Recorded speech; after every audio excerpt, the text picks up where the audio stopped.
The Cardinal King here, and today's video is going to be a little bit different. So I'm going to start it off a little bit different than I usually do. I don't know who needs to hear this right now, but I know there's at least one of you out there does.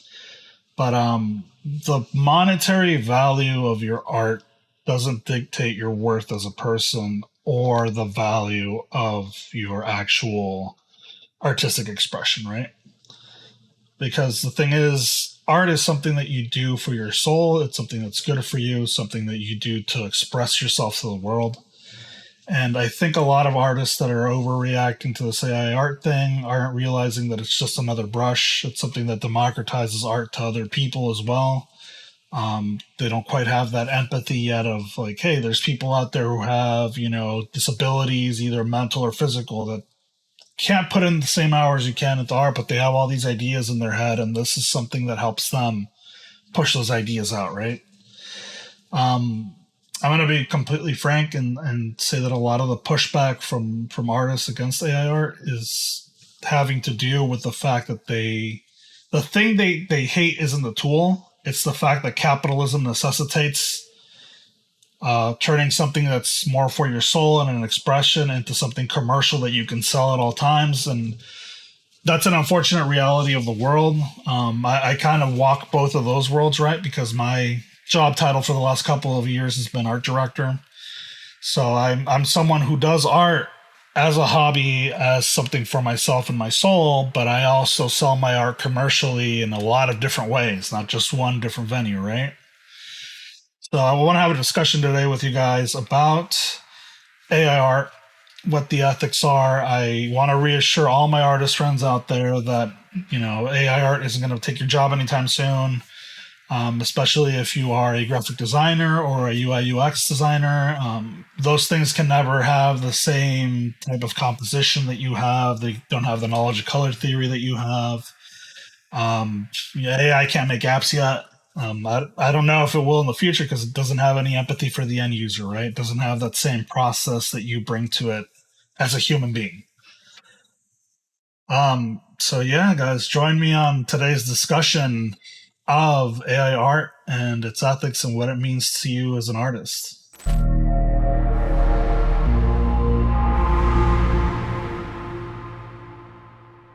I want to show you guys some work just so that you know that I'm qualified to speak about this stuff. I've been in the creative field for the last 15 years. My current job title is art director.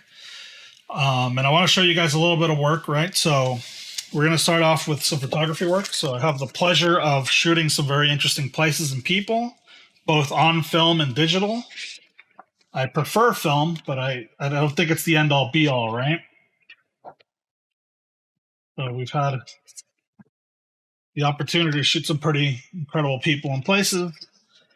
And show you guys some of my most recent paintings, right? I've done paintings since I was in college, and I do both digital and physical paintings. I mostly do physical paintings these days.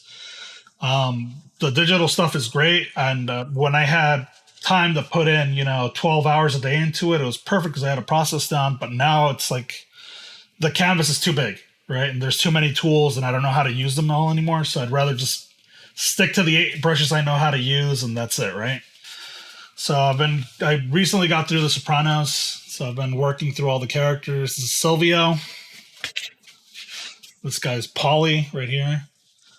I love Daredevil, so I did Matthew Murdock. And I also did the Kingpin, right? I did the Batman when the movie came out. So I do a lot of pop culture stuff just because if I enjoy the movie or the show or whatever, I think it's fun to paint. And I don't mind, staring at the same thing 14, 15 hours, right? But I brought up the film photography and the digital photography because I'm old enough to remember a time when people were saying like, oh, well, if it's not on film, it's cheating.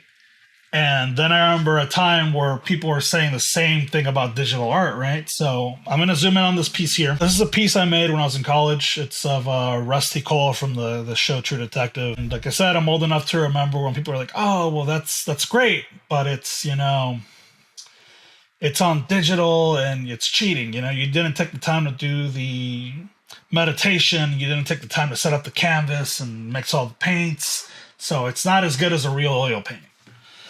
And you know, I don't believe that to be true in any sense of the word, and that's kind of why I've been exploring AI art and kind of defending it a little bit. Is that it's another tool, right? And it's a very powerful brush to have in your arsenal, especially if you're training your own custom models and using that to help you out your art. All right, guys. So one of the most powerful things we can do whenever we talk about something is be informed and kind of push aside all the misinformation that exists out there. So in this image, we have a lot of misinformation and the fact that people are posting up this anti-AI thing, which is great. If you're against it, that's perfect. It's well within your right to post up. But the two bottom images where it's like showing up messed up generations is a complete fabrication, because that's just not how the technology works, guys. It's based on images that were scraped long before people were posting this up, so it doesn't really affect how it comes out, right? I'm going to explain how diffusion works in the simplest terms that I can. So I'm going to really dumb it down here, guys, to like the most basic level so that everyone can understand it, right? So most of these things start off as, you know, 5x12 images, and in that arrangement, there's only so many different pixel combinations you can ever possibly have. I'm very amazed by the fact that this technology is based on a mathematical theorem from like 1930. Incredible, right? But I digress. Let's, for a moment, imagine that there is a killer AI out there that, you know, has a hate on for Arnold Schwarzenegger for reasons that are very obvious, right? Let's just say it's Skynet, right? And Skynet has seen every single image of Arnold Schwarzenegger possible, right? Every single one that's on the internet. And it has turned those images, it has added random noise to those images, right? So it knows that to generate the image of Arnold from the left to the right, it has to add noise, but the inverse is also the same. So it can denoise that same image exactly into the one on the left. And that's the basis of this technology, right? So on the bottom row here, if we see this is random noise, it's seen enough images of Arnold as noise to be like, hey, well, this noise kind of looks like this. And then it finishes fleshing it out like that. Now that I've shown you guys how that kind of works, I do want to talk to you about how the models work. So really, it's very similar to the same way that a human being looks at an image and gets inspired. When you make a model, it's only 2 gigabytes, so there's no way you can save any of the original art in there. It's just saving weights and other mathematical equations and whatnot. So the real kind of elephant in the room are, what are the ethics on training this stuff on other people's art? And that's the thing I don't have a concrete answer for, right? If it was up to me, you know, I probably wouldn't allow anyone to train any modern art, because most of my uses come from artists that are, you know, the great masters that have passed away a long time ago. That stuff to me is awesome. I love to dabble in that sort of stuff, and that's really what turns me on creatively. But I know there's people like that. I believe his name is Greg Rakowski. Just don't use him in your generations, guys. If he doesn't want to be used, don't use him. And a little later on in the video, if you don't want to be used either as inspiration for anything in AI art, I have the last part of the video, I'm going to show you how to opt out. So I advocate for this stuff, guys, because it has incredible potential when it comes to doing commercial illustration and art. I believe that if you're a designer right now, you're not learning how to do this stuff, you're falling behind the curve. Because this stuff's going to be revolutionary in the field of concept art, in the field of matte painting, in the field of stock photography. It's going to replace stock photography completely, right? And Photoshop's already working on integrating this stuff into its services in Creative Cloud. I think if you're a designer or anyone in the creative field, you should be learning this stuff because it's going to become a requirement. But at the same time, I also think that, you know, people who are creative and artistic, that's why you get paid. You get paid because you have good taste. The people who, you know, pay you to do this stuff on a commercial level, they pay you because they don't have that, right? And that's one thing that they can't buy with money or whatnot. So you shouldn't feel threatened by people who have access to technology because they don't have your experience or your breadth of knowledge about art and composition and whatnot to make that stuff themselves, right? So I want to go off on a little tiny bit of a tangent with you guys here. So on screen, I have a rule that was posted on Reddit a couple of days ago, which is Rule 11 of the r/art subreddit. And it reads as follows. So no AI art ever, and nothing, absolutely nothing NFT or anything similar. Did we stutter? No, seriously, don't post it. Don't even think about posting it. I'm thinking about posting it right now. Does anyone want a peanut? I don't get that. I don't know if they're trying to be funny or what. So it says why NFTs are just r/everything awful. This guy really needs to get off the internet, right? The caveat, if you yourself wrote the AI and you can prove it, contact us and we will discuss. Note to artists, be prepared to refute accusations of your art that your art is AI generated. Don't make a fuss, just link to indisputable proof. Also, have an established portfolio somewhere online so people are less likely to suspect your amazing art is an AI generated one-off. First off, who's this person? Who does he think he is to tell people that they're amazing art? Like, who made him an arbiter or a judge of anyone else's art? Like, you know, he's an internet janitor who probably lives in his mom's house, who, you know, probably has never had intercourse with anyone, right? And that really makes me mad. That super makes me mad because he's judging other people's expression of the world. And he has no one has any right to judge other people's expression of the world, right?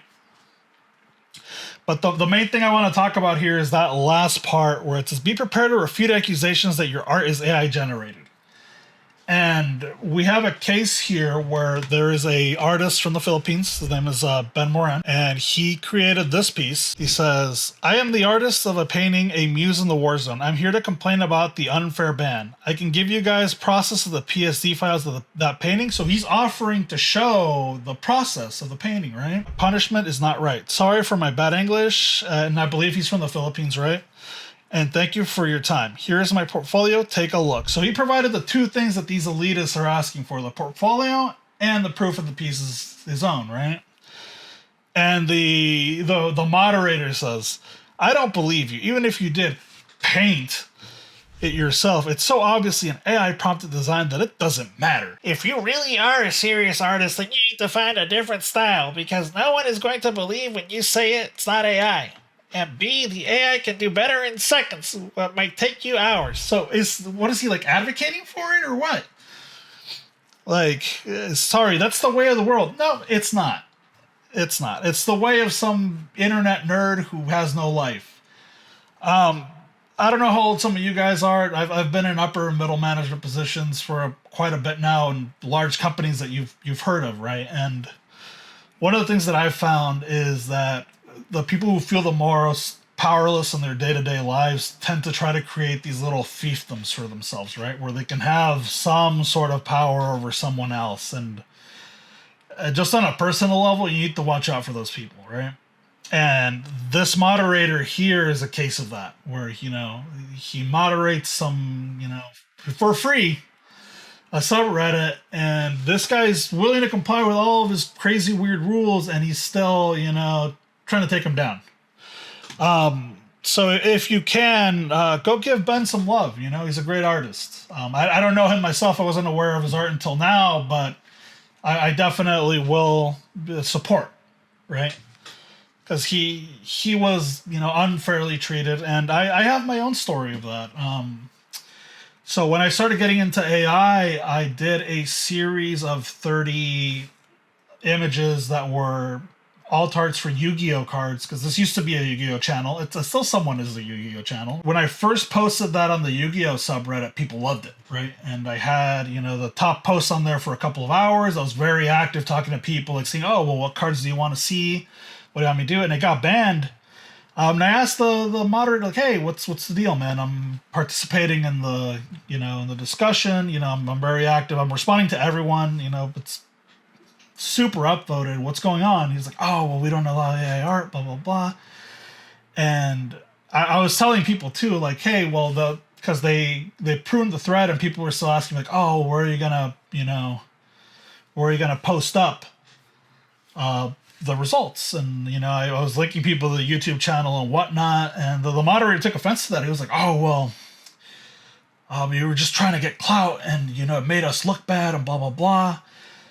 And I was like, hey man, I'm just advocating for people to get what they want, right? If we were watching the Breaking Bad finale, and AMC changed it to Low Hanging Sun 10 minutes before it ended, I want you to see the Breaking Bad finale because that's what you were there to see, right? So at the end of the day, I just told the guy, like, hey dude, I've been playing the game since the first booster set came out, and I'm going to be playing it until the game ends, basically. So if I do it on here or not doesn't matter to me.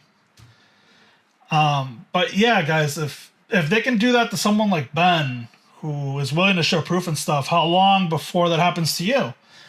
And then who's the arbiter of that? Who decides, who judges what's real or not, right?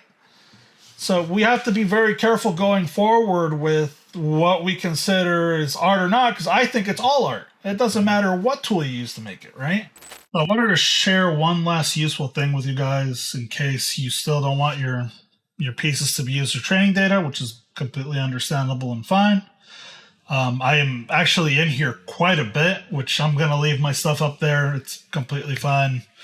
To me, it's like as if someone had gone to an art gallery and seen a piece of mine and got inspired. So you can go to howivebeentained.com, and I'll put a link down there in the description, and you make an account, and then you can opt out of Stable Diffusion version 3.0. And if you are on ArtStation, which I am not personally, because I think that's a little before my time, right? You can add a no AI tag to ArtStation, and that makes it so that AI art generators can't scrape your data. Yeah, guys, that is the video. Let me know what your thoughts and comments are down below. I'm really interested in having a discussion with you guys and knowing what you think. Don't forget to like, comment, subscribe, and we're a small channel here, but your likes and subscriptions keep us going. So really appreciate you guys sticking around. This has been the Cardinal King.